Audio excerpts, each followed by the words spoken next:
I'm also a teacher like Shamata. And Calcutta Research Group actually began in 1996 as a peace group. There was a meeting in the December of 1996 between India and Pakistan scholars, activists, organized by the Pakistan India People's Forum in Kolkata, which was, supported by the then Bengal government. Calcutta Research Group grew organically out of that as a peace group, as a group that critiqued questions of migration, environment, whatever is known as the soft part of security. However, we have always from the beginning critiqued this notion of soft security or even notions of soft authoritarianism. We think that these issues, migration, land, food, these are actually the intrinsic part of the security question.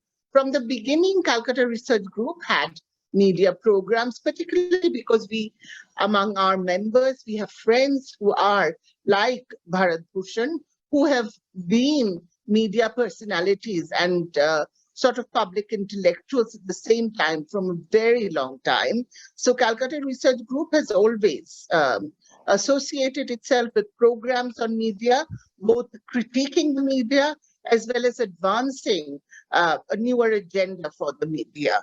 We have had for a very long time plethora of media fellows where we try to support young media persons to think of events which are extremely serious events related to migration, related to climate change, related to any kind of, how would I say, any kind of situations where people are vulnerable and to bring it to the forefront. Sometimes young journalists have told us that their editorial line thinks of it as where people are getting tired of these sort of newses without any spectacle in it. So that is when CRG decided to hold media workshops so that there can be discussions as to how make these newses particularly important or bring it to the forefront and see how we can sort of change the paradigmatic structure of news as such. So Calcutta Research Group have been experimenting on this whole critical media questions for almost the last 2 decades.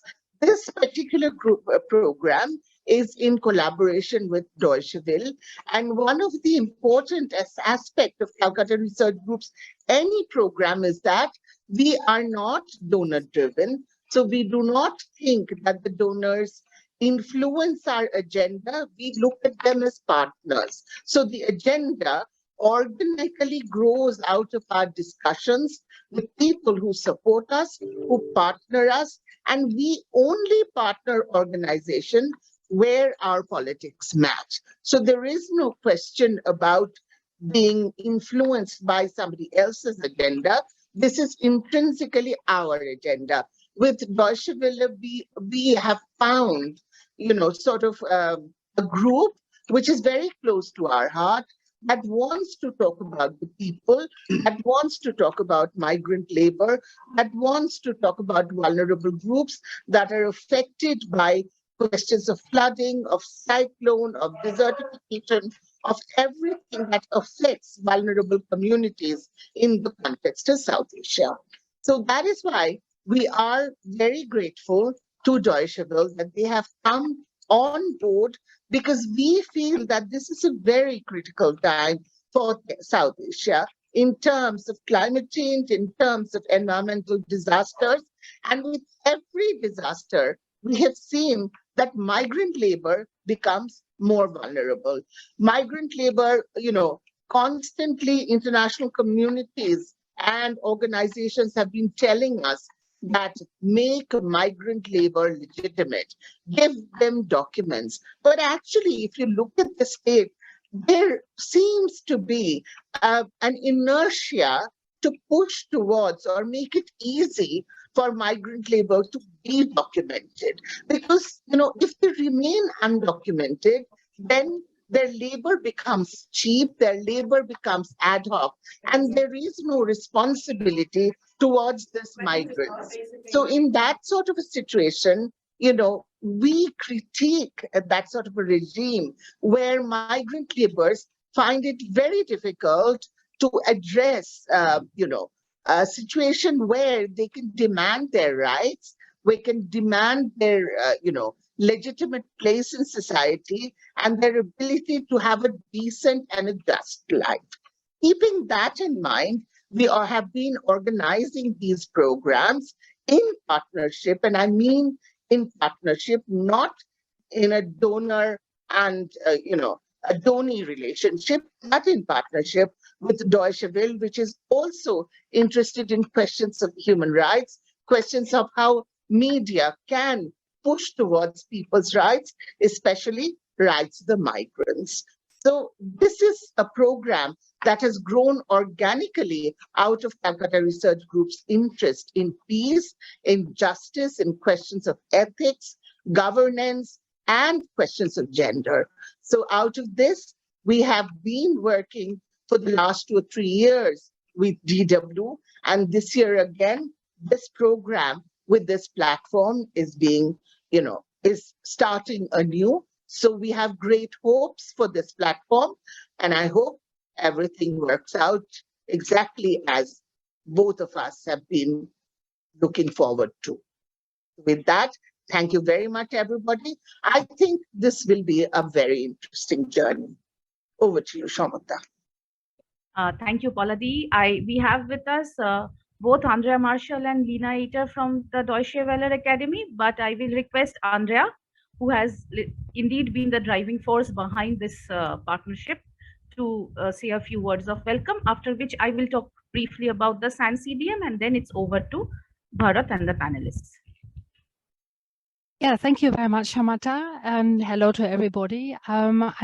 I'm very happy to be here for this inaugural event of the network, which has taken a thorough preparation and a lot of time to get it going. But now is the day of all days, and we are very happy to have the Kolkata Research Group, CRG, as our strong and experienced partner. Paula has just elaborated on this, but we are really grateful that this collaboration is working.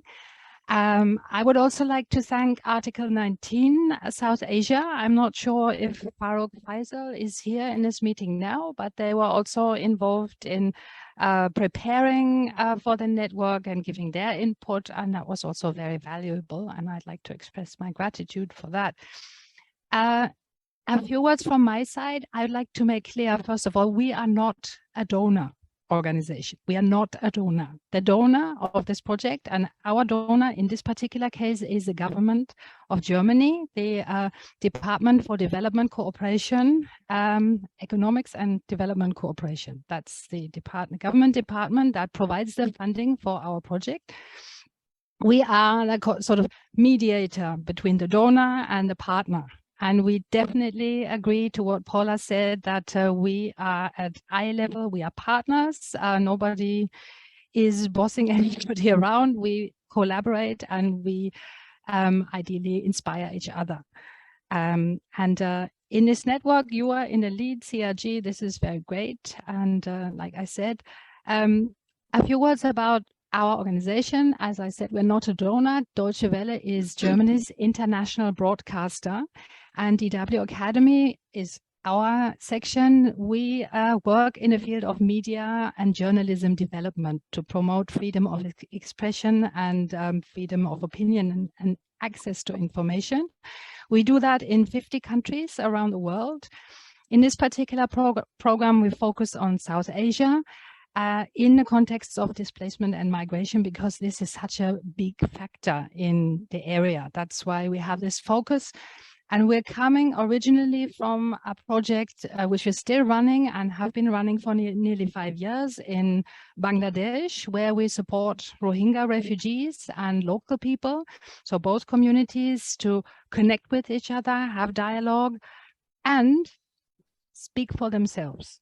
this is one of the main aspects and the main principles of what we would like to promote, to enable it to the communities affected to express themselves and be part of the discourse. So the discourse is not only about them, but it's with them, or even better, it's run by them. That's a guiding principle for our projects.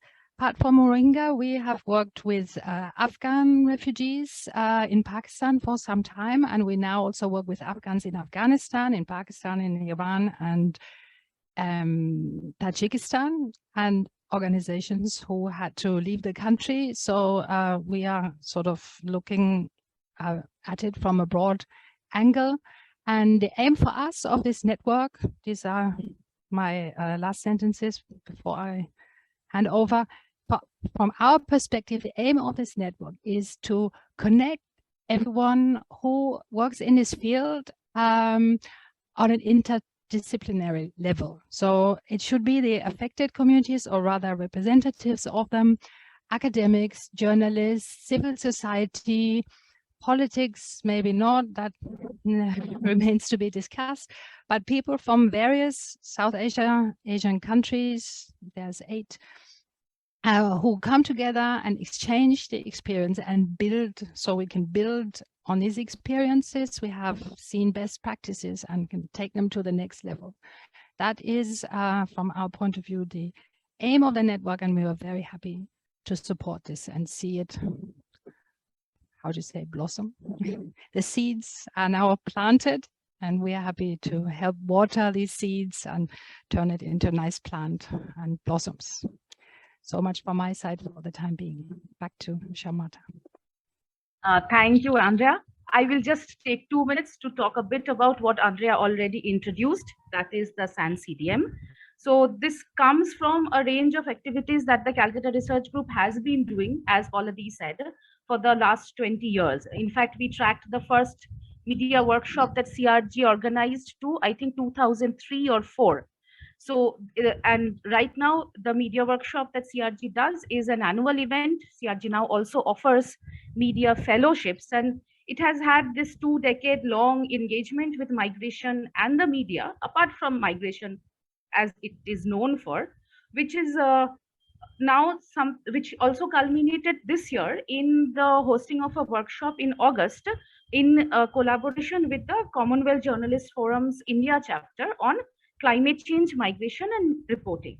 So it's quite obvious that this has been one of our key concerns, and we have also been talking about how to bring people who work in the media on issues of migration under one kind of platform, in one platform. And we hope that the South Asia Network for Communication, Displacement and Migration is going to become that platform. On the other hand, this has a very specific, tiny history, longer history, which Deutsche Welle Akademie has been working with their other partners. This begins with Article 19 in Bangladesh, who set up the first platform of the SAN-CDM, from which we started working on this in early this year, in December, January this year, when we hosted a regional consultation of members from all across the 8 South Asian nations, trying to identify what are the prospects as well as the challenges for reporting on migrant and displacement and refugee settings in South Asia. So we hosted country-specific dialogues, we hosted region-specific, region-wide dialogue, and we came up with a report as well as an action plan. We will shortly share the report and the action plan with you in the chat box. One of the recommended actions was this, that we set up a network of people who are the stakeholders in migration and media settings. So as Andrea said, people who are civil society activists, academics, journalists, and community members.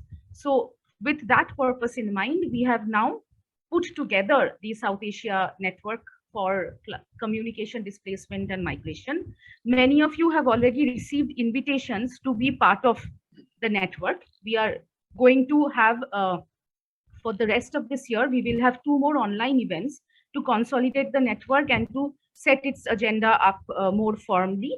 We have a landing page for the network, which also we will share with you once you have for those of you who are going to be members of the network, if you think that we've not reached out to you to become a member, but you think you fit this profile and would like to be a member, please write to Debashri Sarkar, who is the media officer at CRG. The email ID will also be in the chat box. So this is what we have to say about the network as of now. Welcome to our inaugural event. We hope this promise is as provocative and as exciting a webinar as it promises to be. And I now hand it over to Bharat Bhushan, who is a long-term CRG member and an eminent journalist and the person who has been driving CRG's media program for the longest time. So Bharat. Thank you, Samita. Good evening, everyone. Welcome to the launch meeting of South Asia Network for Communication, Displacement and Migration. We begin today with a discussion on climate disaster, migration, and news reporting. It's becoming increasingly clear, and that's why so many of you are here, that climate change has contributed to displacement and migration, melting ice sheets, rising sea levels, desertification, storms. We are witnessing more frequent and stronger weather-related extremes. The intensity and Bharat, you have to unmute. Oh, I'm so sorry. Let me begin again. So I said, welcome to the launch meeting of South Asia Network for Communication. Sorry,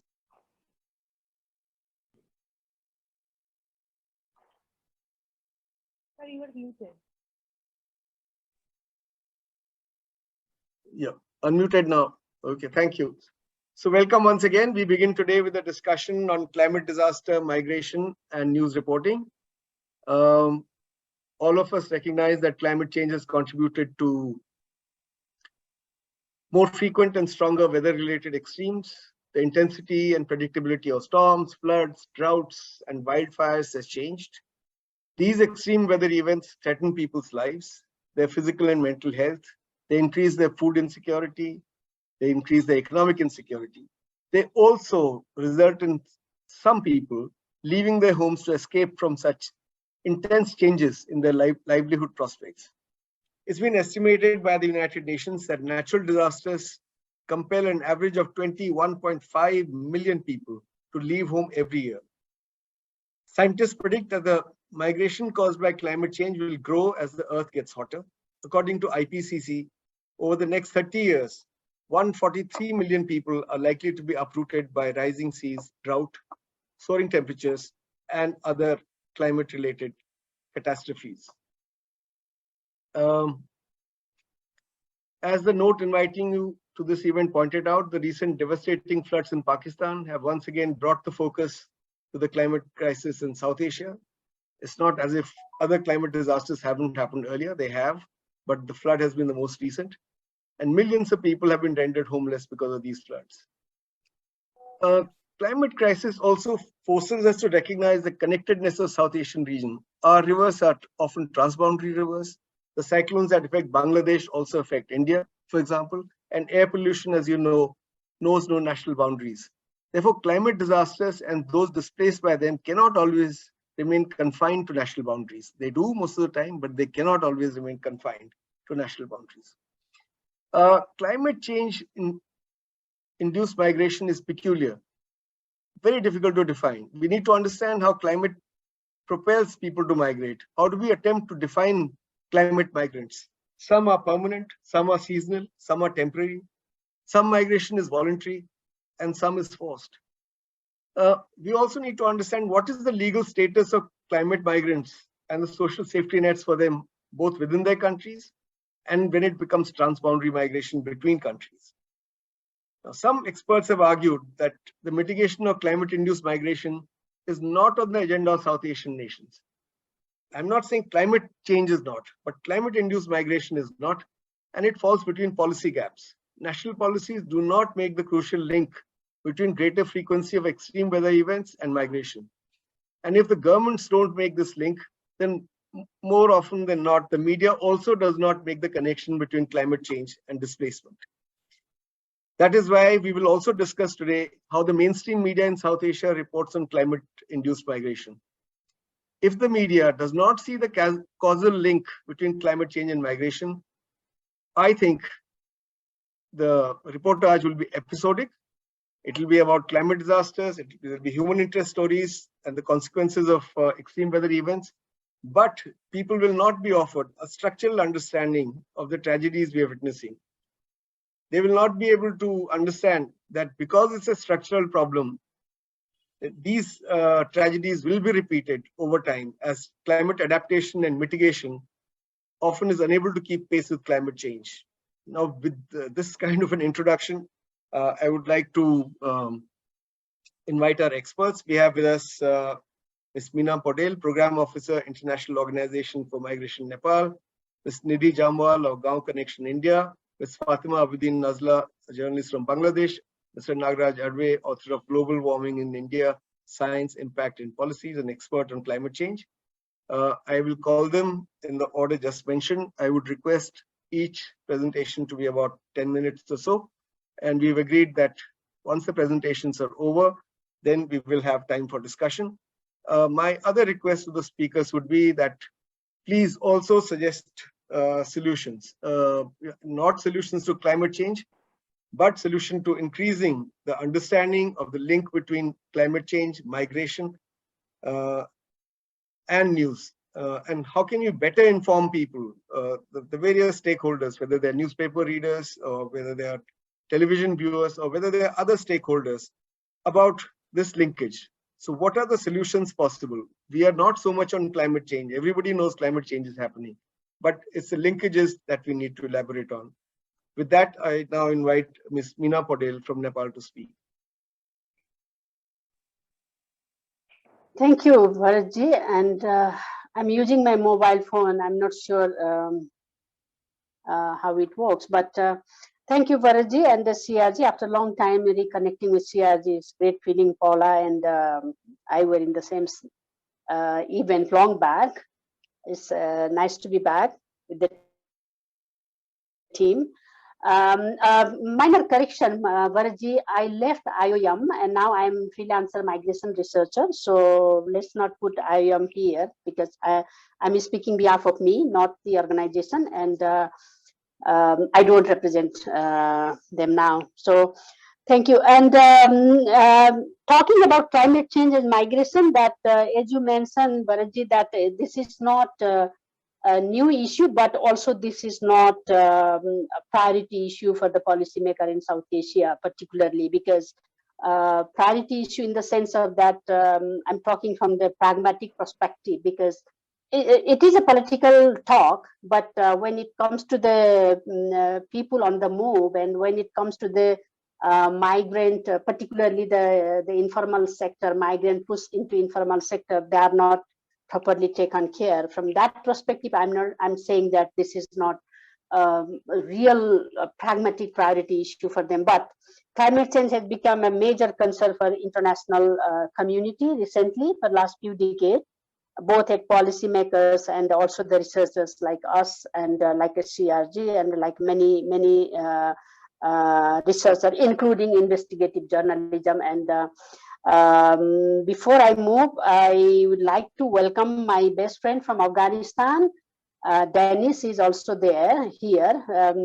Welcome, Dennis. And Dennis and I, we work in Afghanistan when I was there, training media, online, print media and radio station on how to report migration and how to report trafficking, how to report particularly the migrant in informal sector. So glad that Dennis, you managed to join. We can hear from you from Afghan perspective. I would like to highlight few things here from my working experience in various countries and particularly working with the media in Nepal currently. As Bharatji mentioned, that link is between migration and climate change, because I see from my perspective that there are two very clear linkages which I find media colleagues and communication sector is not being able to create kind of synergy there, which is climate change environmental factor, the pushing and pulling factor, that the political factors and social factor and economic factor. When we talk about political factor, it comes to the point that a previous speaker and I just mentioned that the attitude of policymakers, the politicians, our policymakers, how they talk, why they talk, and when they talk about this climate change issue, and they don't necessarily link with the migration, but they talk climate change from the political perspective to attract funding, to connect with their elections manifesto. But the point is whether they are committed to go to the down to the earth and the grassroots level to work with the people who are actually affected by the climate change that Bharatji was mentioning about the drought, floods, and all these issues are very much on the ground in all South Asian countries. From Nepal perspective, last year we experienced so much landslide and flood, and thousands and thousands people displaced, and nobody knows where these people are now. We are approaching election, provincial and the federal election next month. Now the people started talking all this, okay, I will, if I win election, I will come and help you to get rehabilitated, to return to your place or rehabilitated somewhere else. This is how they are using internal migrant displaced by human-made disasters because of the climate change issue. So this is what political lack of commitment, I'm mentioning that. This is not being properly picked up by media. So I expect that after this training and the seminars and the network like this, media colleague will be able to pick up. Another social issue that I mentioned, that who are the people mostly displaced? Who are the people getting affected negatively from the, whether it's the floods or landslides or drought? These are the small farmers and small landholders, and also the landless people who are actually supporting.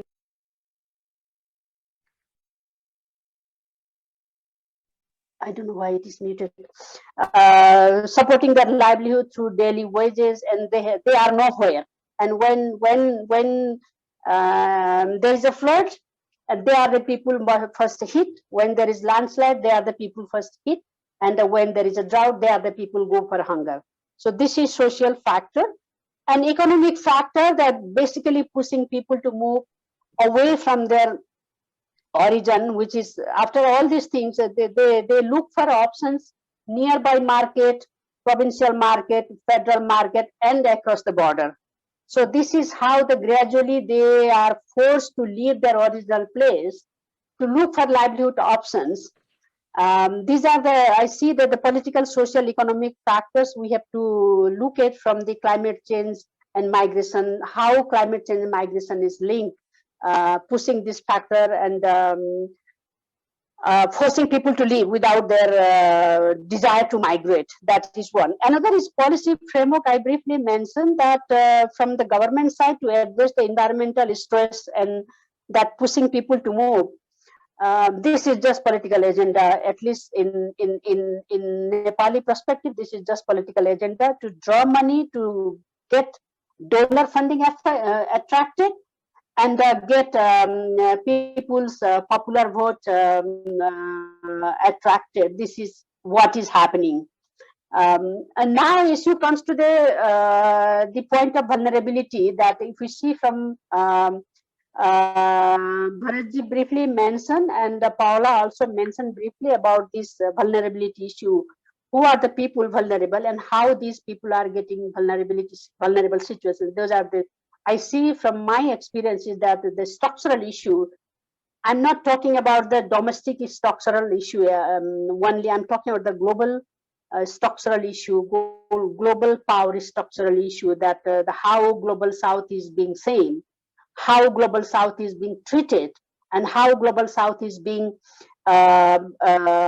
considered to be part of the global discourse, global discussion, global decisions. And they talk about landlocked country, they talk about LDC, they talk about seed, all these things, the jargon they use. But the issue that when there is a political decision at global level to respond the issue, to respond both climate change issue and the vulnerability created by climate change and the migration, the forced migration just because of the climate change situation. Who makes decision? And what are the decision and how that decision is being translated into local level, and who are the government and who are the countries, who are the global south nations forced to implement those decisions with the agenda coming from global north. So this is what I think the media has to very critical to analyze the whole power structure issue. Unless we analyze the global power structure issue, we cannot make our regional and national government accountable, because regional and national governments are basically following the global decisions for their own benefit, not for the benefit of people, not for the benefit of people at the margin. And the geographical disadvantage also, I can see, I don't agree fully about geographical disadvantage, the way it is being conceptualized in GCM and also the IPCC, but Bharatji mentioned about Pakistan recent issue, and then also look at the Bangladesh situation, and also the India itself and Nepal and Sri Lanka, the South Asian, including Afghanistan drought and the floods issue. Yes, we are mountaineering country. We have difficult, challenging geographical terrain, but it doesn't mean that just because you have geographical challenges, it doesn't mean that you are blamed to environmental disaster, because it's a policy issue, it's a resource issue, and also it's a national capacity, institutional capacity issue. So I see from that link with the political factor, whether our governments are actually willing to handle the issue. If yes, do they have capacity, institutional capacity to tackle the issue? We don't know, probably no. And even if their capacity is being built or strengthened, whether they can handle that massive disaster and the mass migration. What happened in Pakistan, what is happening in Bangladesh, what happened in Nepal situation, for example. These are just examples, there are so many. So the limited resources is, yes, we have limited resources, but are we able to manage that limited resources properly for the sake of the handling issue and for the benefit of people at the margin? I'm not talking about people who have houses in various provinces, and if something happens in one city can move to another city because they have their own structure there. That's not the case. But the people who have no option at all, they lost everything, and then where they will go, how they survive economically, what is their social network to get support and to get connected, and what is their political representation to speak about their problem and address the issue. So in this situation, I see the double stress. One is that structural stress. Another is the migration management stress to the country. Structural stress is low resources, low capacity, maybe less willingness. And another is the whole migration management stress, the internal migration, external migration, and the cross-border migration. Again, the same, the South Asian countries example we have. Do we have capacity to manage, for example, the Rohingya issue? How much challenges Bangladesh is facing? And we had a similar problem 30 years ago when we had the Bhutanese refugee issue. And these are, I mean, look at I was in Afghanistan for 4 years, and look at the Pakistan, how difficult for Pakistan to manage their internal issue, internal migrant, their own people displaced by disaster, and also coming from Afghanistan. So these are some examples. So now the point is that, go back to, I have very limited time, go back to my international regime point that the Global Compact on Migration, yes, we have a global framework, But this framework is, again, we must not forget that this framework is a UN framework, and it is very interesting, very nice, it looks very compatible, but this is again UN non-binding mechanism. So to me, the question is whether government will adopt or translate into their local reality or use the elements relevant to their own policy framework. I'm not sure, because this is first global framework, non-binding document. It again, the countries like our countries, they are heavily dependent on donors' input, both intellectual input and the management input, and also the of course the funding input. So GCM is great to look at, but I'm not sure it is great to work with it for the countries like us, due to again the political willingness and the commitment, and also the resource, and also the institutional capacity to handle that. So the last point I wanted to raise here is that very little discussion and very less writing I see from media and from researchers also, the role of remittances to address the vulnerability and the consequences of climate change induced migration. So are we, our government, are they thinking about planning how to use the remittances to respond the migration challenges created by climate change or disasters or floods and anything? Are we helping families, remittance receiving families in Nepal? I can say no, we are not being able to help remittance receiving family to allocate their remittances to manage their disaster related challenges. Yes, we help them to buy food. Yes, we help them to build little shade, temporary, but in terms of the long-term management, there is no policy at the government level, and also there is no planning to help remittance receiving families to support their livelihood options and other social benefit portfolios through the remittances. Remittances is being used for very short-term utility things. So these are the points I wanted to highlight in the beginning, and I stop now here, and happy to carry on during the discussion. Thank you. Over to you, Faradji. Thank you, Ms. Paudel, for a global South perspective on these issues.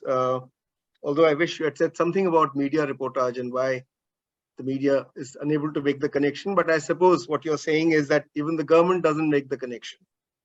You said that climate change and migrants are not a pragmatic or a priority issue. So priority issue, I agree, but pragmatic issue it must be, because once a government is faced with, let's say, people displaced because of earthquakes or floods or a glacial lake bursting, then it becomes an issue that government perforce has to deal with. And perhaps you can also talk about why it is not a priority issue in a country like India, which in Nepal, which is so affected by climate change and displacement due to climate change. You talked about something very important, that those who are affected by climate change induced migration are already marginalized. They're poor, insecure, they're hungry. So basically, all the reasons for migration get intermingled, and it may often be almost impossible to say who is really a pure climate migrant, because probably there isn't a pure climate migrant, because you're already vulnerable. So that I thought was very important. Then the global South paying for the excesses of global North, I thought that's what you are implying. And that's what, for example, Pakistan, when it says that pay for our loss and damages, which is one of the issues that will be discussed at Sharm el-Sheikh, basically saying that, look, it's because of your excessive consumption that climate has changed, or this change has taken place and floods are affecting us. So you pay for the loss and damages. So, there are consequences of taking decisions in the North or lifestyle practices in the North which affect the global South. So thank you for pointing that out. I thought it was very important that you said lack of institutional capacity in global south to deal with climate disasters. I would say there's also a complete lack of capacity in the media in the global south to deal with this issue. But I'm sure Nidhi Jamwal, who's the next speaker, who's a journalist and who works for Gaon Connection, which incidentally has an amazing amount of work on climate change and migration. And in fact, she does not represent, let's say, the main tendency in Indian journalism, which ignores these issues. But the news platform she comes from does not, and has done absolutely wonderful work. Those of you who haven't seen it, please have a look at Gaon Connection. But before I do more PR for you, Nidhi, please, you have 10 minutes. Thank you so much, Bharat. Thanks for those encouraging words and speaking good thing about what Gaon Connection is doing. So what I will do is, the speaker before me, she presented a global perspective. What I will try and do is basically zoom in, and I really want to look at the local stuff, what's been happening. And I will just share my screen because I want to show you the reportage around climate disasters. Sorry, just a sec. Is my screen visible? Yeah, okay. So what I am going to do now is, I just want to look at this year, 2022, and what has happened this year in India. And this will actually tell us what is in store for most of the countries as far as climate disaster is concerned. And this is on the perspective of rural India. And why rural India matters is because 2 out of 3 Indians live in rural India. And we know that rural India is like the food basket of the world, because whether it is wheat, whether it is rice, whether it is sugar, whether it is milk, most of these food products across the world are supplied by rural India. So, okay, now, I mean, I've been reporting on environment for almost now 22 years, and I've been an environment reporter all my life. But what has happened this year in rural India or overall India has actually zapped us, and zapped us as an organization of Gaon Connection also, because we would always get some kind of a breather to report on these so-called extreme weather events. This year, what has happened is, while we were working on one story on, say, heat waves, some climate crisis has happened somewhere else in the country. So we actually stretched all our limits this year to report on a variety of extreme weather events that have impacted rural India this year. And again, because everybody's been speaking about migration and displacement, we already know that a lot of people, millions of people from rural India every year migrate to urban India in search of livelihoods. And when you have these extreme weather events, which have a direct impact on agriculture, which actually sustains a large population of rural India, this migration is going to increase manifold. And as we picked up in some of our stories, is that during Kharif season, during the monsoon season, a lot of rural Indians who work in urban India actually go back to their villages to do Kharif sowing. But this year we've had drought in Indo-Gangetic belt during the monsoon season, which meant we had migration even during monsoon season, which is kind of unheard of in most parts of India. So what has happened this year is that we've had initially, I mean, it's just like a story. If you see from the beginning of the year, we'd had extended winter, and suddenly in March, we had heat waves after heat wave. While the heat waves were still on, in May, we had massive pre-monsoon floods in Northeast. Then we had the monsoon come in. During the 4 months of monsoon period, the Indo-Gangetic belt was all red because we had highly deficient monsoon rainfall. In October, when monsoon is supposed to retreat, we have had heavy rainfalls in the Indo-Gangetic belt, leading to massive floods. And why all this matters, like I said, is that because this is a huge threat to the food security, and the impact has happened this year in India on our food basket, as I will just show it to you. So like what I was saying, beginning of the year starts with heat waves, and the direct impact of heat wave this year has been on our wheat production. we always used to keep thinking that in say 2030, the wheat production will come down to this or that. But this year, the sudden rise in temperature and repeated heat waves actually led to a wheat shortage, and we had the Russia-Ukraine war going on, because of which there was already some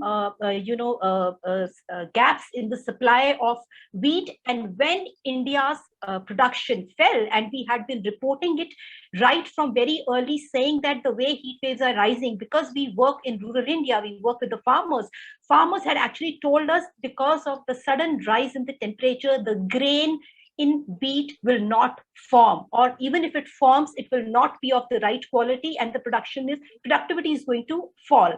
And that actually, initially, Indian government did not believe it, and they said that we will have some record wheat production this year, and they even signed some export contracts with a number of countries, which later on Piyush Goyal, the food supplies minister, had to actually revise the thing by almost some 50-60%, because our wheat production was so low. So that is what has happened with our wheat supplies. India has a huge program of public distribution system. We have a National Food Security Act, as per which almost 80% of rural India's population and 75% of urban India's poor population is covered, and Indian government provides them with a subsidized food grains. But all that had to be revised this year because we had shortage of wheat production.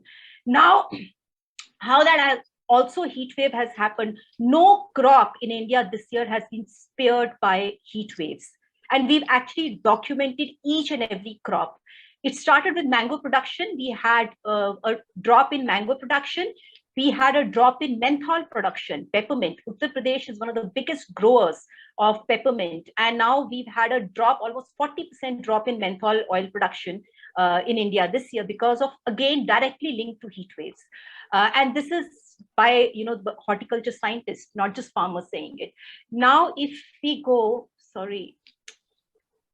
Okay. After wheat, we had mango, we had lychee production that was affected.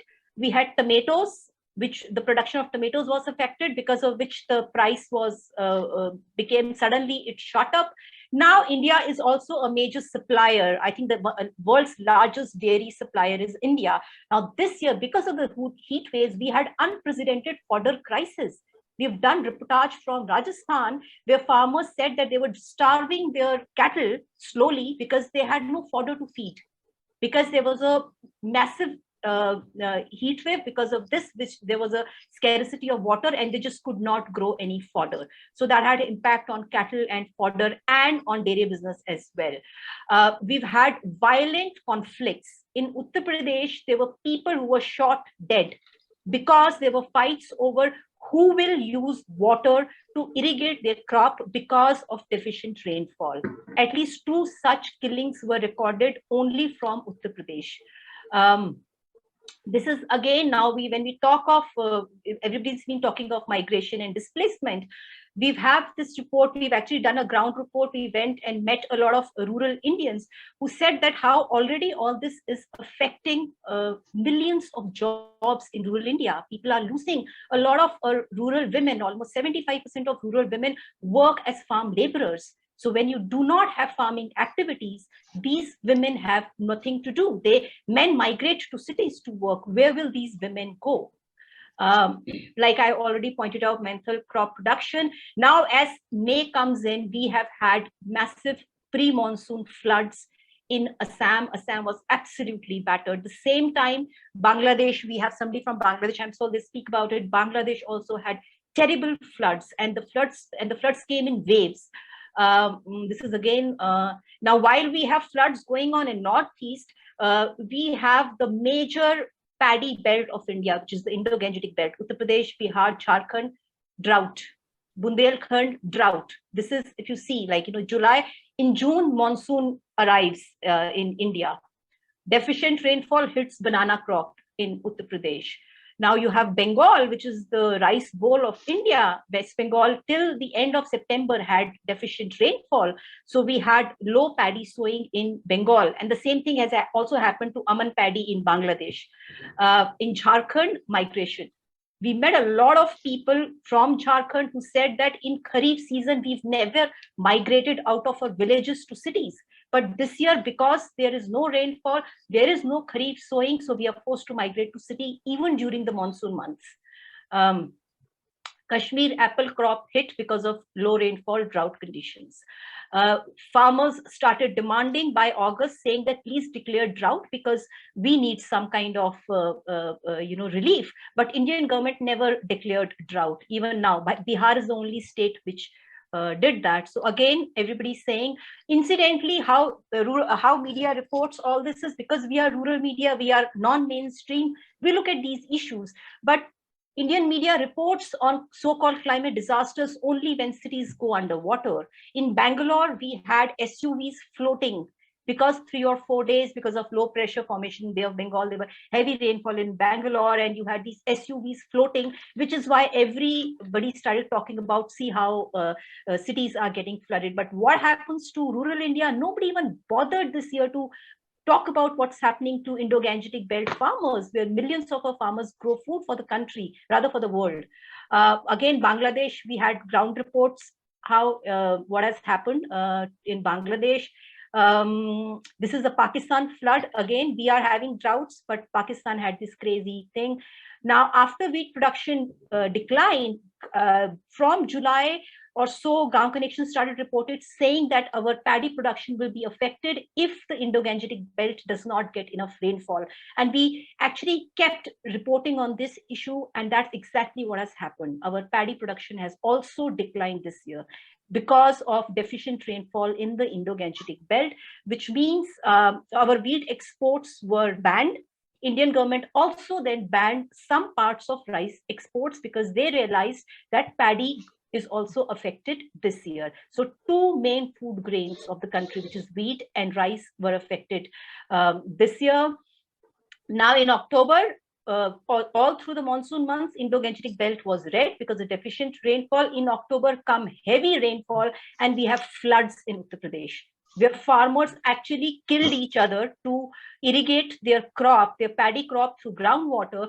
Suddenly, when the crop was ready for harvest, you have heavy, very heavy rainfall. I think it was some in the 10 days, some 683% above normal rainfall in Uttar Pradesh in the initial 10 days of October. So whatever crop they managed to grow was completely washed away because of this heavy rainfall in October. And I'm just ending it with this. And now if we look at how does the Indian Parliament looks at this? I mean, I think in 20 years, barely 1% of questions in the Parliament have been asked around climate change. That's where we can see the priority of our elected leaders or our government is, as far as this huge issue of climate change and migration is concerned. So I think that's it, Bharat. I will end it with this. Thank you so much.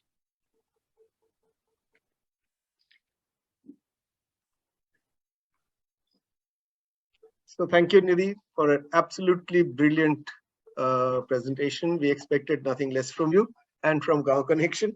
So here we were saying that the media doesn't report and does not make the link between climate change and migration. And you have a absolutely contrarian example in what Nidhi Jamwal and Gaon Connection is doing. But this is not representative journalism. This is plain and simple, brilliant journalism, but it's not mainstream journalism.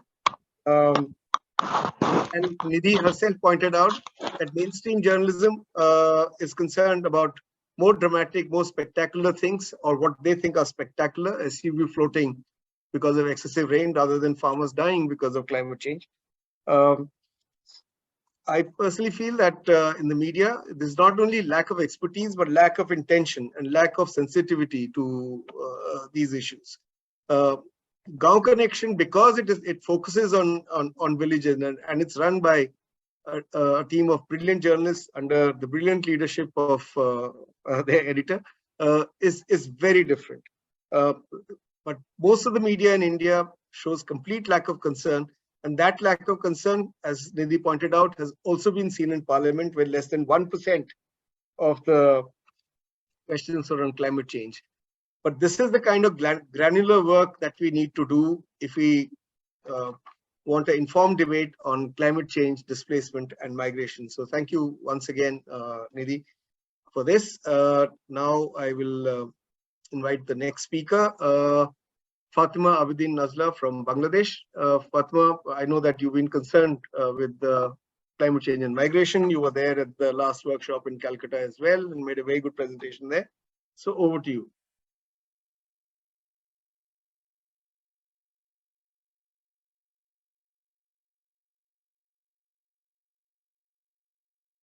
Fatma, you're muted. You're muted.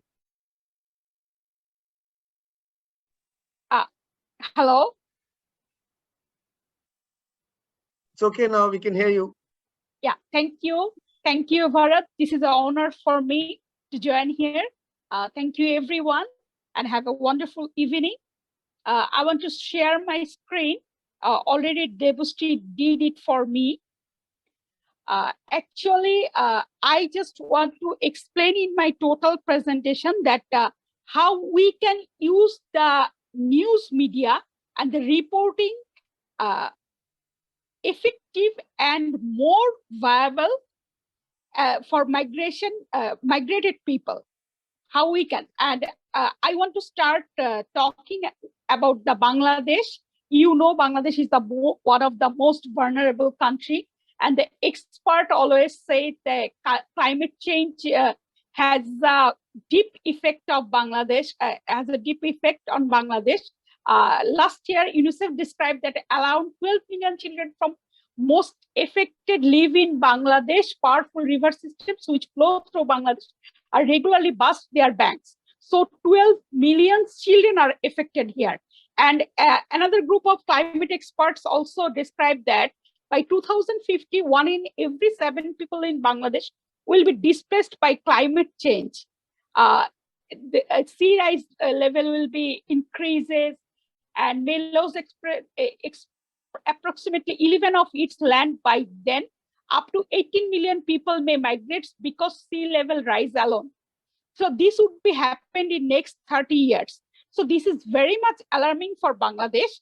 So I go through how the journalism can help the people, how journalism can help the people, migrated people, to identify the migrated people. So I am first want to define myself. What kind of migration journalist am I? What kind of journalist? Because we know in migration there are so many things are there: political matter, economic and business, security, policy, domestic, internal, international, social, even religious affairs also included here. Actually, and the art and culture, foreign diplomatic, and non-specialist reporter who works on every aspect, and photojournalist, news editor, sub-editor, and audiovisual reporter, or the mozo journalist. I myself want to define as a non-specialist because I want to work in every aspect. I want to touch every point. So last year, last June, when I joined at CRG program, there I worked on the labor migration. I wrote a paper for labor migration, how it works in Bangladesh, how there is a silver line on it. And another thing, I also work with the ethnic people of Bangladesh. So as a journalist, I want to define myself as a non-specialist, but touch the every aspects of the migration journalist. One thing, there is a guideline I found and I try to follow, that is International Center for Migration Policy Development. They define few guidelines. That is what should be a journalist should have.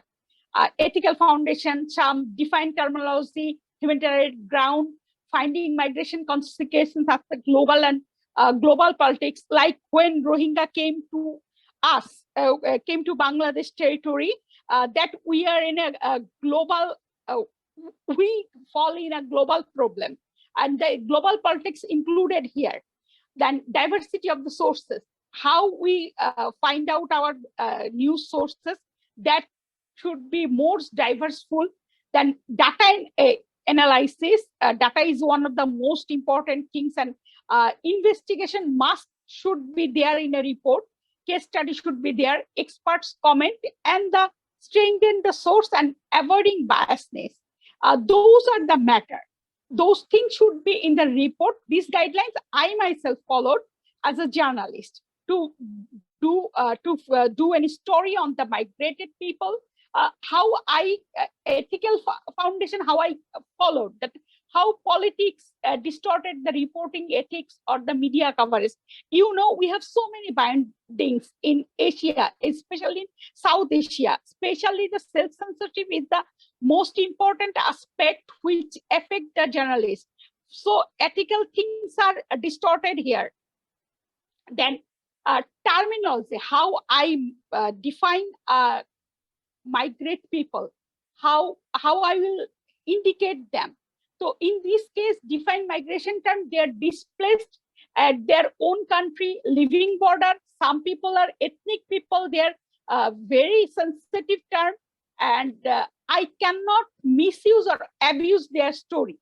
And who are the migrant on my eyes? That is the labor migration is already Poladi and others, my colleagues are also talking about the labor migration. And I also want to say the labor migration, there is a big thing that the labor migration is it can be a problem, but it also be a good things for Bangladesh because it brings remittance for the country and it increases our economy too. As well as India and Nepal and Pakistan, same thing happened. Labor migration, especially in the Middle East, these South Asian people went there and earning a huge thing. So labor migration is a good thing for our country. Then those migration, but we have so more migration, internal displacement. That is not, we are talking about telling this, they are the climate migrate, but these peoples are most of the displaced and they are taking place inside the country, especially they are come to the urban cities and areas. So urban areas, they are coming, and what going that, what we need, what kind of story is, I'm just giving an example of Bloomberg story on climate migration pushes Bangladesh megacity to the brink. I am showing you the intro of the story. Oh, sorry, I get.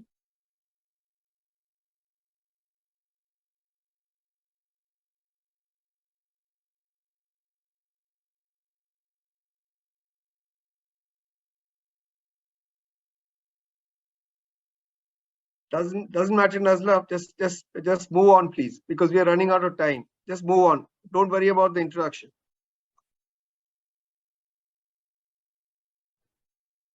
I think she got logged out somehow.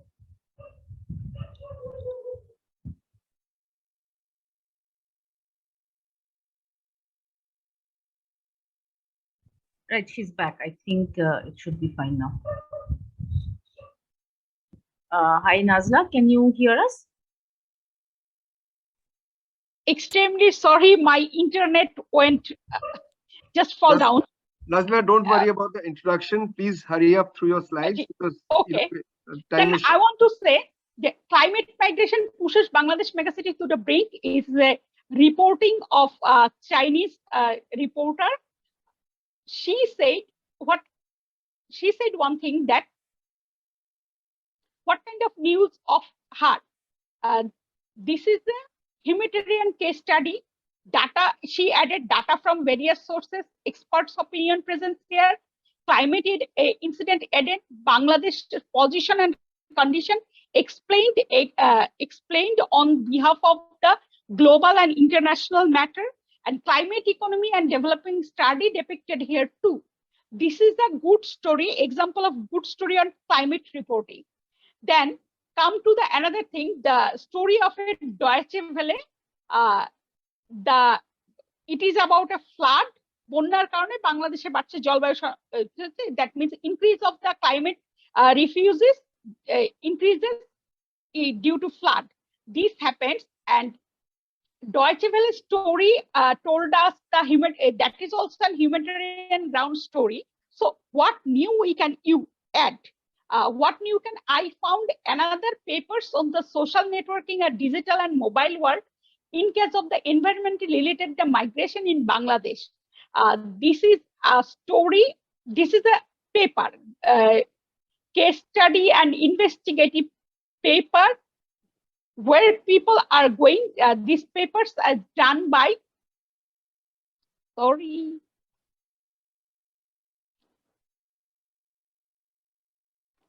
Yeah, this paper is done by Ingrid Boas. Ingrid Boas shows how mobile technology can provide you a proper data and case studies. So as a solution, I want to say that the social network and the networking migrants throughout their migrant trajectories and other being shaped by the mobile technology. Anyone can examine so the case of environmental related migration in Bangladesh. In this case, issue of environmental related migration more generally provide new insights as it has different context to most of the costs. Thus, for examine to study implementation of ICT on migration, we can use the ICT and the proper technology to locate the migrant people, to examine their risk and their mobility. Those who are having, those who are using a mobile, and you know, in Bangladesh there are 1.6 billion people, citizen there, and at least 1.2 billion are using the mobile. So it is easy. So we can also use the example of Mozo.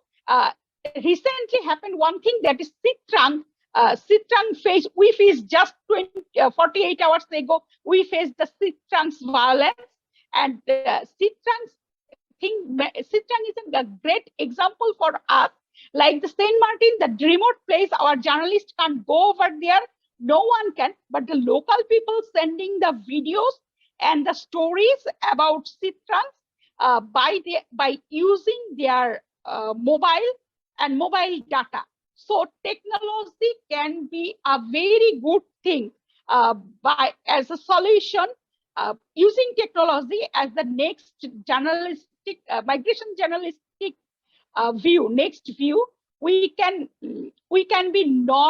biasless news, and we can do so many things. Like Google search engine is saying that one thing, that 17 lakhs news happened during last 48 hours about Sitrang.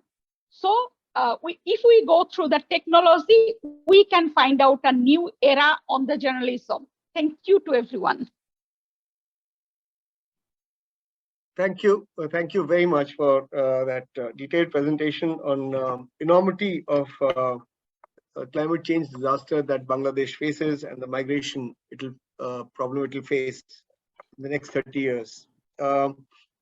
You began by defining yourself as a migration journalist. I'm afraid you may be the only one in South Asia, because that animal doesn't exist in most newsrooms. No, I am saying that I am non-specialist journalist. No, I'm not specialist. I'm only pulling your leg. Thank you, Bharat. And thank you for bringing to our notice the guidelines issued by International Center for Migration Policy on Migration Reporting, and for emphasizing the use of social media, both in terms of reporting on migration and the use that migrants put social media to form their own networks and self-help groups. That was evident during the COVID migration in India as well. Thank you very much. And now I invite Mr. Nagaraj Adve, foremost expert on climate change and migration, and I hope he'll also have something to say and something to teach journalists like us about how to report on these things. Nagaraj.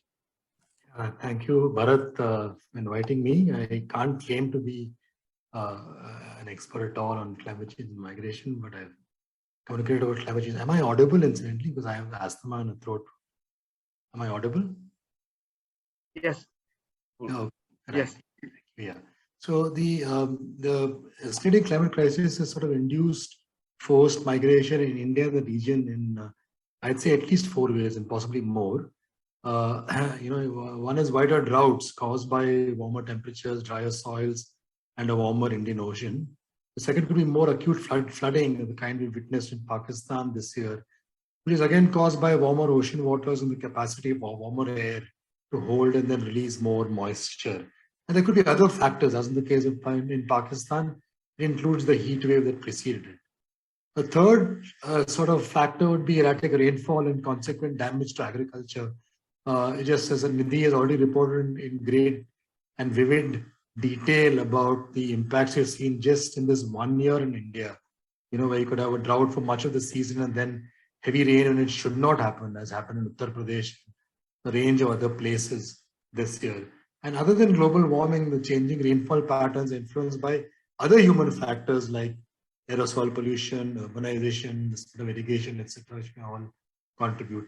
Now, these 3 climatic factors are hardly new. They've been there for effectively forever, but they're being made more intense and worsened by climate change. There's a 4th factor, which is relatively new, which is sea level rise, which is new perhaps other than in the Sundarbans and of course in Bangladesh. Now, each climatic impact may result in a different kind of migration. With floods, the poor may shift to the nearest embankment until the flood waters recede. With droughts, some members of a household may go to a city for work.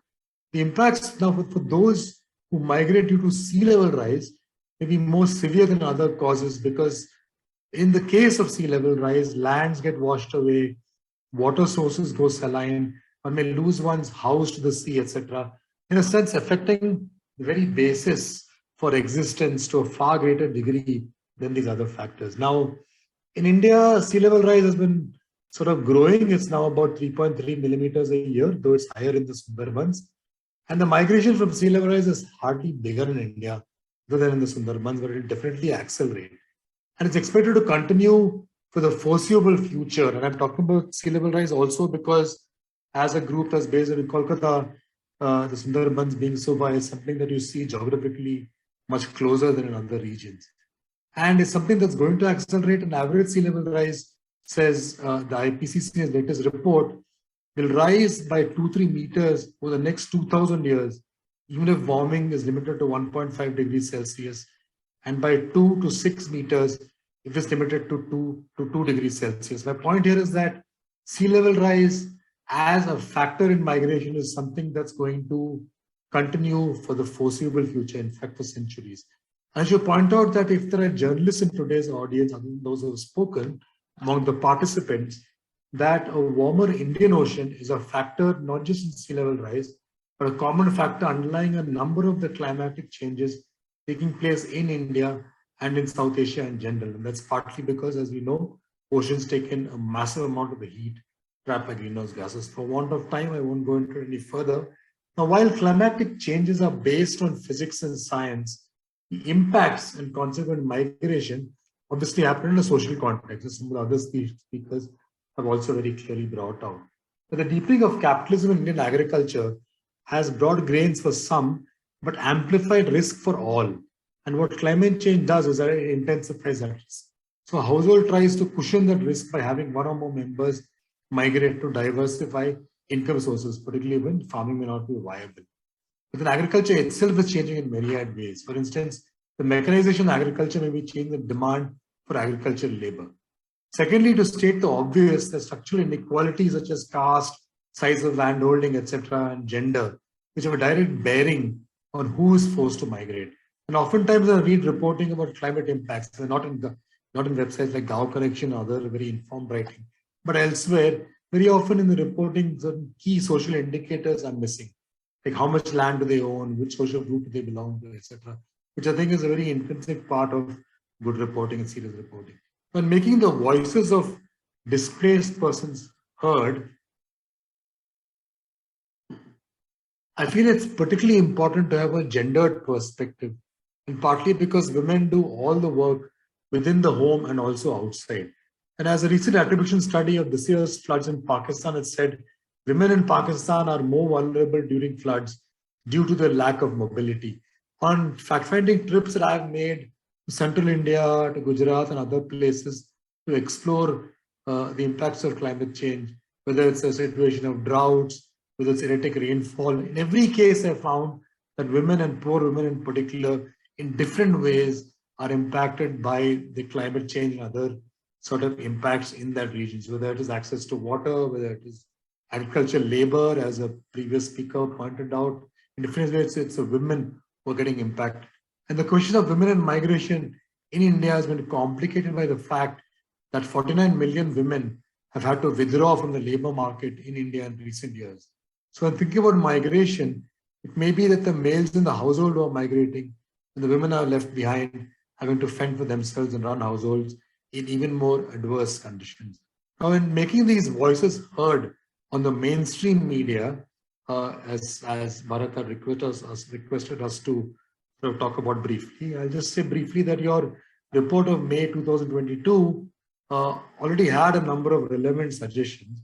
I just have a couple, not being a journalist, but I think for one, I think that all media houses, in particular mainstream media, and not just websites like Gaon Connection or the People's Archive, Pari, etc., but all media houses need to put in more resources in the first place into environmental journalism. They need to have reporters specifically for the environment, for agriculture, for labor. Just like you have Harish Damodaran reporting for the Hindu, for the Indian Express, or Amitabh Sinha, etc. I think every mainstream paper needs to have specific beats where these are covered. As an example from elsewhere, The Guardian has last I remember at least 6 reporters covering just the environment. So once you have more people covering the environment, it naturally follows that you will have much more reporting on different aspects, including migration.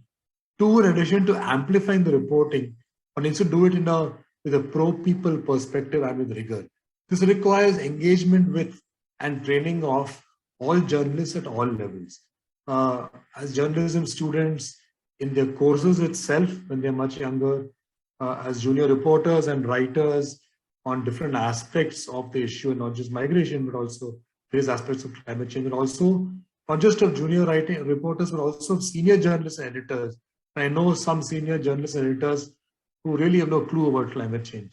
So at each level, there needs to be a deeper interaction with the media and training, which may need to be different at each level. 3, how do we have updated climate change literature? Because there's a fair amount of reporting in English and possibly now in Hindi, but I'm not so sure. I'm not knowledgeable, to be honest. I'm not sure how much of it happens in other Indian languages or other languages, in fact, in the subcontinent, in South Asia.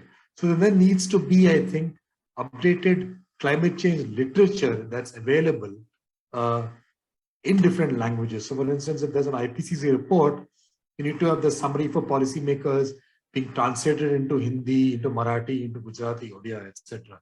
How can you have good reporting on climate change if the literature itself is mostly in English?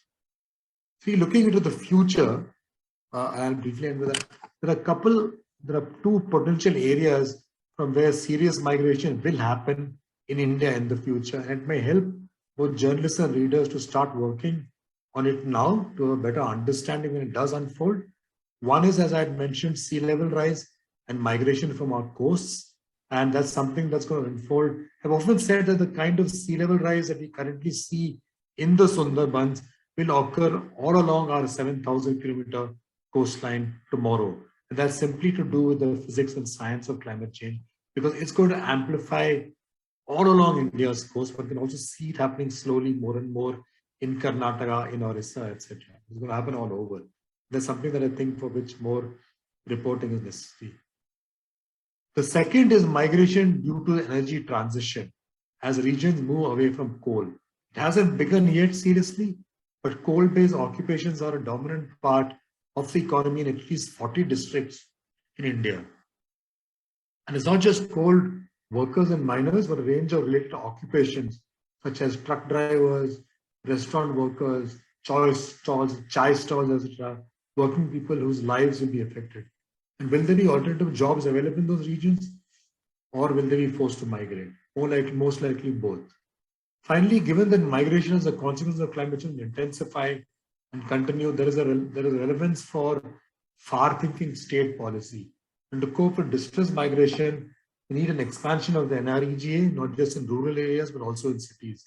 Rajasthan has just announced an urban NREGA. It allows for work programs on jobs that are around water that can cushion the impacts of droughts and floods and hence reduce migration. Also, is all something on which I think on an urban NREGA, how it's working in different areas in Rajasthan or in a few other states is something on which I think more greater reporting will be very valuable. And distress migration will likely intensify, I'll finally say, both within the country and across borders in South Asia. So there needs to be a very different sensibility about how we view people of different states and ethnicities and across borders and nation states. And we need to be far more inclusive than I think current politics allows for. So let me just end with that in the time I have, and thank you for inviting me. Thank you, Nagaraj. That was succinct, brief, full of knowledge. And I'm sure all of us learned something. In the time we have left, I would ask people to focus on the media link, please. Nagaraj has already said that all mainstream media needs to put in more resources into environmental reporting. Guardian may have 6. I worked in Indian newspapers for better part of my life. You're lucky if you have 1 reporter. Reporting from a pro-people perspective is easier said than done because newspapers and news platforms are increasingly seen as vehicles for delivering advertisement. And in fact, to quote one of the owners of Times of India, news is what appears between ads. So with that kind of a perspective, how do you get a pro-people reportage? It will necessarily have to come from the margins and showcase it so that the mainstream media is forced to follow suit, because they will. The market can compel people to do the right thing sometimes. Availability of updated climate change literature in different languages, I think it's very important. Is it available even in English to ordinary journalists? Are they even looking for it? I don't think so. I don't want to talk much about it, but I'm happy to answer questions later. I'm part of a project called 360 Info, where we bring this information from academia to ordinary people, where we encourage academics to write on climate change, health issues, social issues, and make it freely accessible in Creative Commons to journalists and others as a newsroom resource. Now, from my own experience in the media, I would say there are several problems that we have to deal with. One is underreporting of climate migration, or all migration, in fact. The second, which may be linked to resources, but also linked to mindsets. Then propagation of stereotypes of migrants and refugees. They're always, projected as part of the dominant discourse as outsiders, people who are burdened on cities, people with criminal tendencies. So that also needs to be tackled. The reason I'm listing all these is in the discussion we should sort of come up with session on how to tackle these problems. I also think there's lack of expertise among journalists. Newsrooms today are completely de-skilled. Even if you're an environmental journalist, you've been probably promoted from being a crime reporter to an environmental journalist. You'll never get somebody who actually has studied environmental science or comes from a science background or understands climate change, displacement, migration. So how do we tackle this problem of expertise? Then there is also low editorial interest in these issues. Having worked in major newspapers, including Times of India, India Today Group, Hindustan Times, we were always told that your reader is really the middle class in South Delhi. Husband and wife with 2 kids who own a house, have a car, are paying mortgage on their house and paying EMIs on their car. So if that is the kind of readership for which we are producing news, then how do we get editorial interest in these topics? That interest only comes when big disasters happen. That happened during COVID, when millions of people defied the government advice and started marching back home. So then the media had no choice but to report. But Otherwise, did we even know about this invisible labor?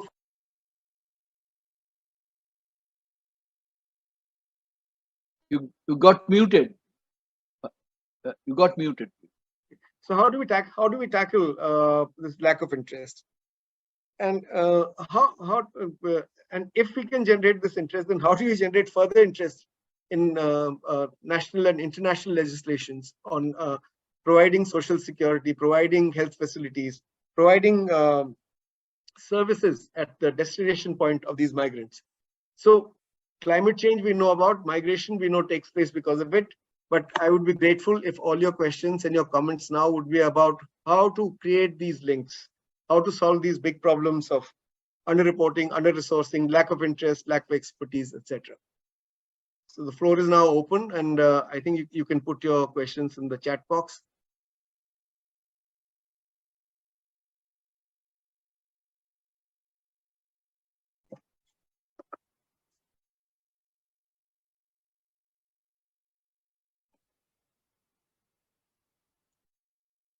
No questions? So let me ask a question to Nidhi Jamwal. Nidhi, tell me, how is it that you're able to do what you're doing? And if tomorrow you were to be hired by Times of India, do you think you'll be able to do what you're doing? And what would come in the way of reporting in the manner that you're doing for Gaon Connection? I don't think I would pick up a job at Times of India, to be very honest, and with any mainstream media, because I worked for 12 years with Down to Earth. It's a very different kind of magazine, which is on environment and science, and the training and the understanding of issues has been very, very different.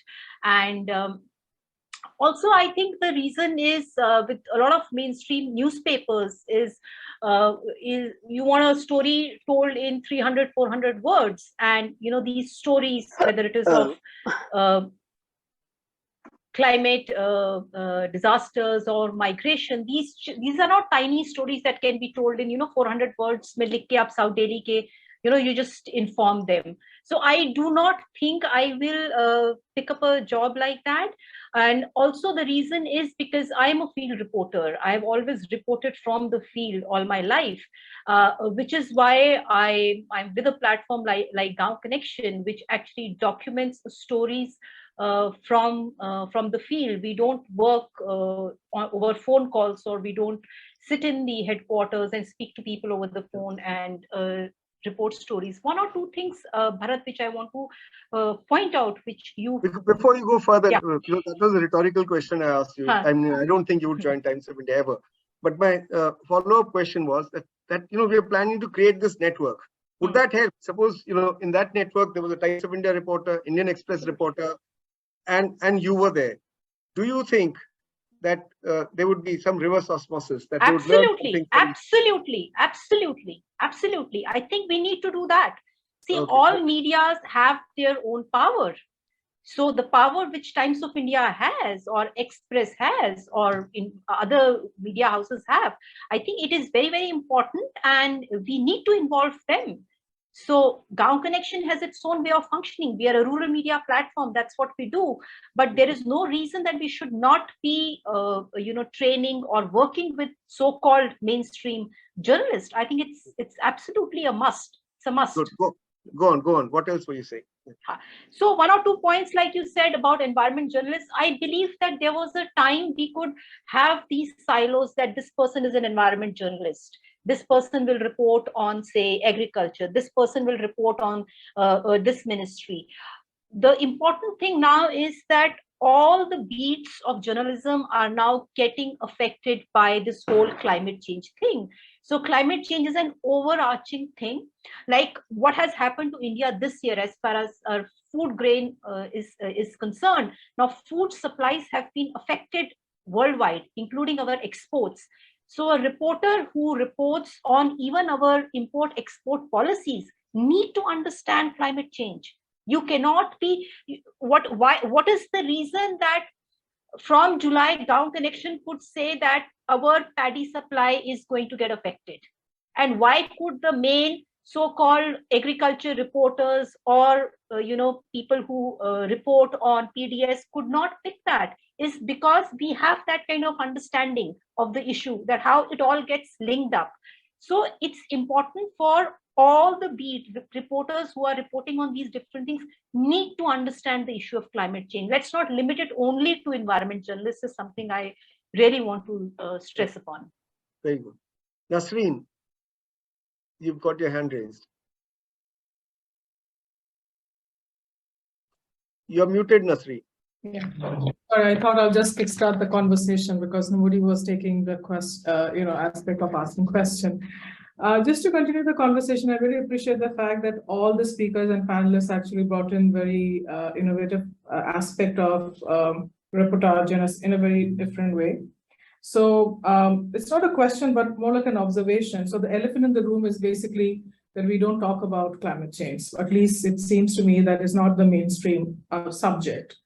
So what would be necessary to make it mainstream? As in, if it seems what Nidhi was saying, that there is reportage, but we don't get to hear of it. So it's more like a marginal way. So how do we bring that in to continue this conversation? I don't have an answer, but because more to do with the fact that could that be a possibility of having more South Asian, connectivity in some way, rather than just having conversation among ourselves in a way, something that we are doing today. Could that be one of the way forward? Not sure, but I just want to throw it open there. While I'm being pessimistic, on the side of optimism, I must say that all of you actually touched on very important issues: gender, labor, food security. So everything is there. So my question is, as somebody who's not a reporter, why isn't that we don't hear it? We don't see it in the newspaper. And I like what, what was said, as in, Bharat was saying that, it's like, is it a class phenomena or is it something that we are missing? So anyway, I'm just going to put it out there. Thank you. Nazla, you want to say something? Yeah, I want to say about this, why the environmental problem and the climate change, climate migrations are not the mainstream matter to South Asia. From Bangladeshi context, I want to say one thing. In Bangladesh, the political matter is the mainstream thing only, politics and crime.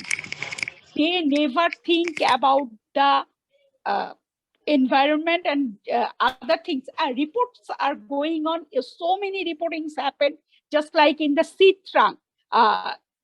I found when I used the search engine of Google, I found 17 lakhs reports by 48 hours. But it happens. Reporting happens, but it never be the mainstream. When the situation overcome, then the matter came, the election. This is the election years. So Bangladesh are going to prepare, the news media always focuses on the elections, and a few politicians, if some of the politicians are saying something about the migration, environmental problem, or the disaster, anything, then it would be the mainstream. We love to be the political, not to be the environmental. Okay. Thank you for pointing that out. Andrea? Yes, thank you. I would like to raise a question. Could it be the style of reporting that makes it difficult for media houses to cover more of climate change and also migration and displacement? What I mean by style of reporting has already been mentioned, that it is often only done when there are major disasters or in a very negative light or in terms of crime. It's usually polarized reporting with this negative touch, and we know from research, at least that's true in our part of the world, in Europe, that people switch off if the news, if the stories tend to be too scary, then people don't want to hear it. They just will not follow the news. And in fact, they avoid news, which is called news fatigue. So we have tried to make an effort to promote a different style of reporting, which we call constructive journalism, in order to get more people involved. So to come up with a different angle, to include people affected, let them speak for themselves, and focus more on solutions that are discussed or that are already implemented, or that more like people find hope and not so much crisis and despair. That's a question. Could that be a model of reaching out to larger audiences? And if reporters and media houses get larger audiences, they will have reporters covering stories. So who would take that question? Nagaraj, do you want to take that question?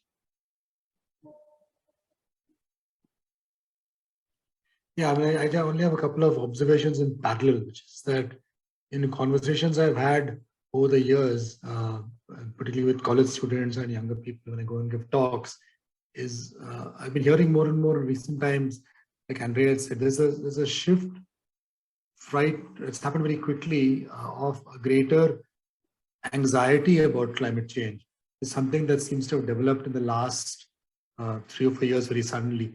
It got triggered by actually a misreporting in the media, ironically, of the IPCC's 2018 special report on 1.5 degrees Celsius. It was reported in the media that the IPCC said that we have 12 years left to save the planet. And that caused a lot of young people to think that after 12 years, it's like the end of the planet and all lives will die, etc. So this is something that triggered a very huge level of anxiety. Now, that's to me it's a bit strange, because you moved from a certain level of a lack of knowledge to suddenly shift to an anxiety, which is something that actually inhibits action, collective action. So in a sense, I can see where Andrea is coming from, in the sense that people are perhaps a little fatigued with a certain level of negative reporting. But how does one get around that? The second thing I notice happening in India is that in TV journalism, I would say, I would think that there is greater coverage, particularly of extreme events, flooding, droughts, etc.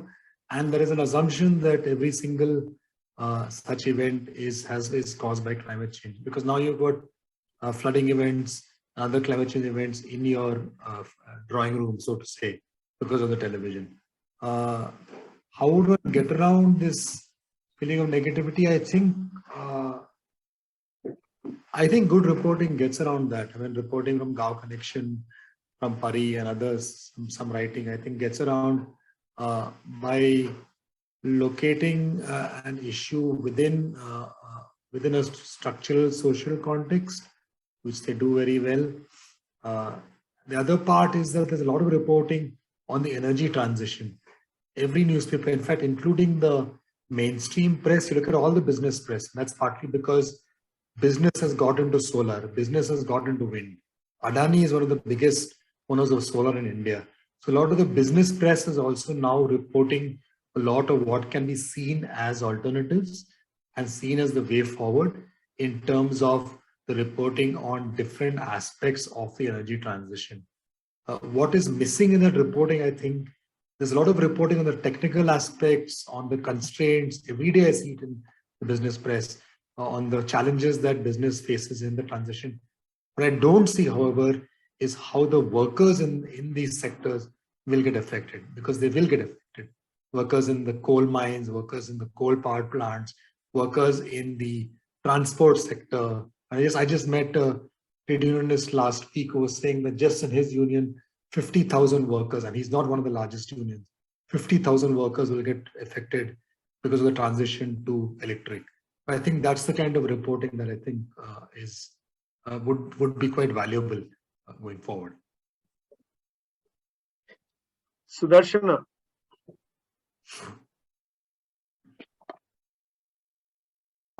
Thank you, Bharat. And thank you to all the speakers for their wonderful lectures and all. And I have a few observations and one question.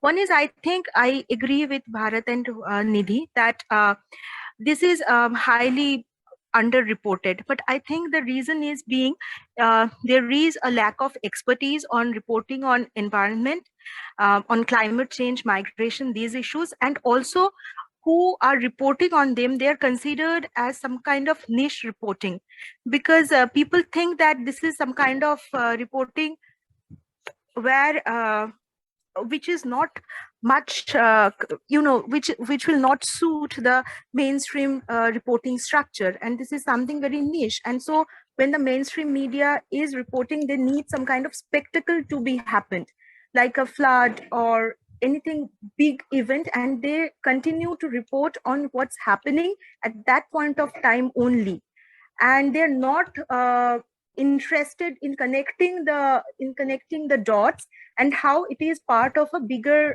picture, how it's part of the bigger climate change scenarios. They keep on reporting either on audiovisual media, television, or in print media about the day-to-day happening when something big happens. And I think that what Gao Connection or other media houses are doing, we need more hyper-local media to report on climate change and migration, and on particular issues like gender, obviously. And I mentioned in the earlier workshop also by CRG that some major issues like disability, how that get affected by climate change and migration, that should be in our discussion more. And I want to know that if there can be some kind of a plan to train people, to train young journalists or reporters in their regional languages to report for what Gao Connection is actually doing to report on environment and migration, and to connect the dots, how this is a part of the bigger picture of environmental issues. So this is, thank you. Meena Patel. Yeah, thank you. I just wanted to respond that how what would be the strategy. I think the networking is the most important for the journalists in the region, because for example in Nepal there is a huge group that NEFEJ, Nepal Forum for Environmental Journalists, but they only focus on well, they talk about bigger development issue and all those issues, not necessarily only focusing on environmental. Even they come to environment, they focus only when there is a flood, when there is a landslide, when there's something fire going on, but after that they just forget it. So the continue follow up and the linking a story to another story and consequences is not happening. So that is one. And I see that the problem is that yes, they have other 100 issues to handle, but also the conceptual clarity and networking, the mutual learning process is not there. So I think this is great opportunity, and the example that CRC is doing, that they're bringing journalists together and helping to form a network.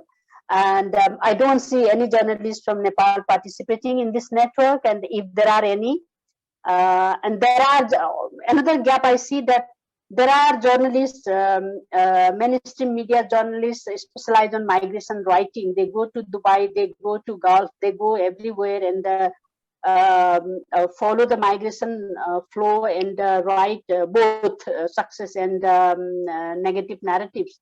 But there is no connection between migration specialized journalists and the environmental journalists.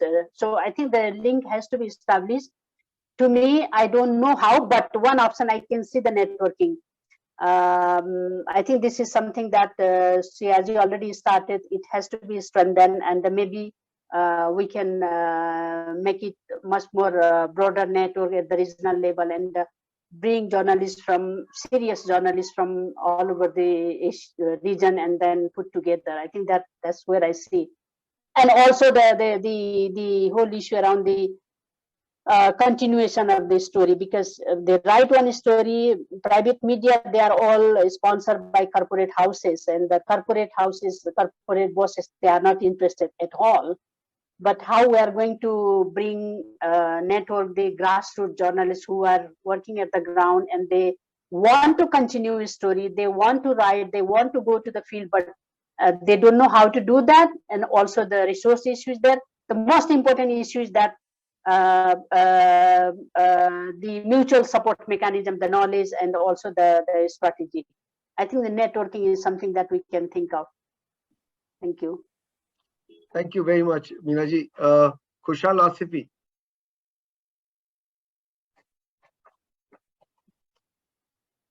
Hello to everybody. Greetings to all. My question is to any of the speaker. He or she is interested to answer. The question is that how we can bring and engage more people in South Asian countries to engage in migration and climate issues topics and reports. Because to be honest, when I was in Afghanistan and working for many non-political and non-security topics in TV and radio, people were not or are not interested to watch, especially in South Asian countries like Pakistan, like Bangladesh, like Afghanistan. People are more interested in political issues, in political topics, and because the political situation and security situation in these countries are changing day by day, week by week, month by month, and people are a little bit politicized. And media headlines, especially radio and TV headlines, are always the political and security headlines. My question is that which kind of steps, strong steps, to be taken out to engage more people in non-political and non-security security topics like migrants and like climate change? Thank you very much. Please decide who would like to answer that. Any of the speakers? Nidhi, are you there? Yeah, I'm there, Bharat. I mean, 2-3 things, just 3 quick points that I want to make, on which I will also speak about what the person just asked. One is that there are no climate change stories. Is that how I see? It can be a political story with an angle of climate change. If we are talking of any political situation related to migrants or Rohingyas or whatever, we know when we put a layer of climate change to it, the problem will magnify manyfold. So that doesn't mean that there is something called a climate change story. I think we need to be very clear about that. So it does not mean the climate change word has to come in the headline. It puts off half of the readers.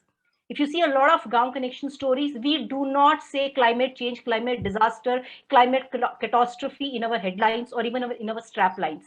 These are stories of people who are affected by climate change. So climate change will come in somewhere in the second, third paragraph, and that's how we introduce it. We might introduce it through a person who's 85-year-old saying that, okay, when I was 10-year-old, we used to get this much feet snow in our village, but now we barely get 1 feet. So I think there is a way of how do we want to engage our readers. Again, we need to write for our readers, and even political stories or any of these stories can have a climate change angle without making it a climate change story. Second point that I want to make is that a lot of climate change stories are repetitive. If I look from an editor's perspective, they are boring. A lot of stories, I mean, I just refuse to carry in ground connection also, because I say, how many times are you going to say climate change is leading to potato decline, climate change is leading to apple decline, climate change is leading? How many times? So as an editor, I will shoot down these stories. So we also need to find better ways of narrating climate change stories. For 10 decades, I am bored of reading these stories. I, as an editor, don't want to read it. Do you think my reader will want to read it? And again, if a story, like it's a story of inflation, can I do a story of inflation by bringing in the angle of climate change? How do we train our journalists to do stories like that? Because that will make a middle class reader read a story, because inflation affects that person.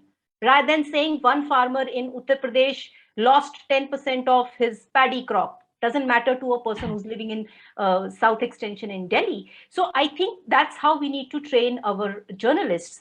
Another point, very important point, which was also pointed out, is that we need to focus on solution journalism. You cannot leave your stories in saying that this is a problem, that's a problem, then what? So as journalists, I am not an expert, But that's where the network, or a network like this should help, is to link journalists with scientists. There is a huge gap. As an editor, if a reporter or a community journalist tells me this has happened, so much rainfall happened, so the crop got destroyed, this is climate change, I will not use that information. I want an expert or a scientist to tell me, to validate it. And that is where we need to bring in scientists in our network and connect them with the journalists. So that journalists, I have a story to file. My editor is on my head that by 9 o'clock I have to file a story. How do I get a scientist to speak with me? Because scientists think that journalists are idiots. A scientist is worried that she will be misquoted, and it's a fact. Imagine you are a scientist contributing a chapter to IPCC report, and suddenly you wake up in the morning and you read saying that Uttar Pradesh got flooded because of climate change. Says falana scientist. I mean, my career is ruined. So I think these are very, very valid points that the network needs to look into and plug these points so that it becomes like a comprehensive, believable, and a solution-oriented reportage, and not just chest beating that this is happening, that is happening. So I think I'm not sure if I've answered the question with the participant asked, but yeah. You have. Thank you. We've got barely 4 or 5 minutes left, so please be brief. Andrea. Well, actually, I can withdraw my hand because Nidhi already expressed it all. And I find especially important how to cover people affected, like you were saying, not come up with abstract numbers or put the words in headline that turn people off immediately. Focus on individual stories and get people to speak. That's exactly what we're trying to promote in a new type of reporting or different narrative. I wasn't aware that journalists and scientists hate each other so much in South Asia. Maybe that's different in our part of the world, but I think we will certainly try to get that connection, to improve that connection in this network. Thank you. Fatma, I'll come to you in a bit. Maqsuda first, because you've spoken earlier. Maqsuda. You're muted. You're muted. Thank you. I'm unmuted now. Thank you for the program, and this is something new here. I'm learning and seeing some new people. I'm a mobile journalist and a DW fellow for environmental journalism. I work for Mungabe and for Third Pole. Of course, the words you have said and point you raise is very important, that the local news medias do not cover the local issue of this type of environment things. And of course, the journalists like us are not very well known with the environmental science also. So this is an expectation to you, as you are a think tank, I see. So we should arrange some networking session like this every time. And I want to have having us journalists there, so we can do better journalism here. Thank you.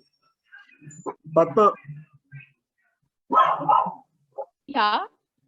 One thing I want to say that I'm 100%, 200% agreeing with Nidhi, the conflict between scientist and the journalist. And another thing I want to say that actually in the South Asia, most of the media house created just to serve the purpose of the businessmen, political leaders, and the government. So that in that case, we can't expect the environmental issue would be the more important thing to us, and so quickly. It will take time. When the political people will talk about the environmental issue, disaster, migration, those things like price hiking, like others political things like climate, like Rohingya issues, then the thing will be the mainstream news. The thing will come to the mainstream news. That would be the main thing. And another thing, Shashwata Ghosh asked me a question about the Rohingya peoples. A few people, he wanted to know that peoples of the Cox's Bazar, local peoples are leaving their job due to the Rohingya peoples. It's it's not 100% true, but it happens somewhere, not 100%. It's not linked to the subject, so we'll leave it. Yeah, that's why I'm leaving this. Okay. Andrea? I just like to encourage a discussion about alternative business models for media. Not right now, but some other time in this network. There are a few projects who are trying to get funding elsewhere and not through biased business people, political leaders, or the government. That should also be a topic at one time in this network. Yeah, I work for one such model, but I'll tell you about it later. Okay. So we've had a very good discussion. Samta, should we close the session now? So personally, I think networking is a very good idea, but I'm also skeptical about this suggestion of networking, because having been part of so many conferences where the only outcome is that, oh, we should network. But what should that network do? Should we just meet occasionally like this, or should it be something more than that? We've talked about how do we promote slow journalism? How do we promote evidence-based journalism? How do we promote research-based journalism? I think this is what we ought to be discussing. How do we learn from each other? Do we, by merely sort of attending a Zoom conference? I don't think we learn very much from each other. Sorry, objection. Yeah, go on. I think you can't conclude such an interesting discussion saying we don't learn anything. I learn a lot. I'm therefore saying that this network must not be just a skeleton. It must be lent some muscle. For example, we should set an agenda for ourselves. We said there is lack of knowledge about climate change. So how do we create a resource center, for example, which is free, where either you can get hold of information, or you can get hold of experts. I mean, I've been working on some of these issues. You can see almost anybody. Nobody goes to them. Nidhi's complaining about scientists being contacted on phone. You want to see the chairman of International Solar Alliance? He will see you. He'll spend time with you. Question is, how do you put that to productive use? And can that information be put in the Creative Commons? So I think network is a good idea, but network by itself means nothing. It needs to be lent muscle. It needs to have an agenda which is creative, which is forward-looking, and which grows all the time. So, you can always say, create a digital site. Even that is not enough. So I think what we also need to think is, how do we promote the kind of journalism we want through this network? And then say, these are the 5 things we'll do. Unless we do that, this network will remain just a skeleton. No, it will not deliver anything. That's what I think. But I think it's a good beginning, and we should continue with this, but have a forward-looking agenda of how to transform this network into something more than just a set of email addresses or Zoom conference faces. So thank you very much, all of you. Samata, thank you for inviting me. Next time you may not invite me because of the kind of things I say, but thank you nonetheless. Thank you, Bharat. You don't know this yet, but this agenda setting is going to be, most of it is going to be done by you. I am going to catch hold of you in the next few days and pick your brain. So thank you so much to everybody. At our highest, we were more than 80 people listening in, and even 2 hours later, there are 50 participants. So congratulations to us. I think we can conclude that this has been a great launch event. Thanks to our wonderful partners, the Deutsche Welle Akademie, Andrea and Lina and Moinul, and I think Asif had also joined us briefly from DW Pakistan. Thank you to all of you. Thanks to our colleagues in CRG. Thank you to all the panelists who agreed to speak at fairly short notice for their excellent presentations. As always, thanks to Bharat Bhushan, who has never failed us. And this has been part of CRG's continuing program on migration and forced migration studies, which is supported by the Rosa Luxemburg Stiftung South Asia, by the Institute for Human Sciences, Vienna, the Knowledge Democracy Collective, and now also by the Deutsche Welle Akademie. So thanks to everybody. Please stay in touch. You will hear from us about our next month's event. shortly. Thank you so much. Thank you. Thank you, everyone. And thank you. Thank you.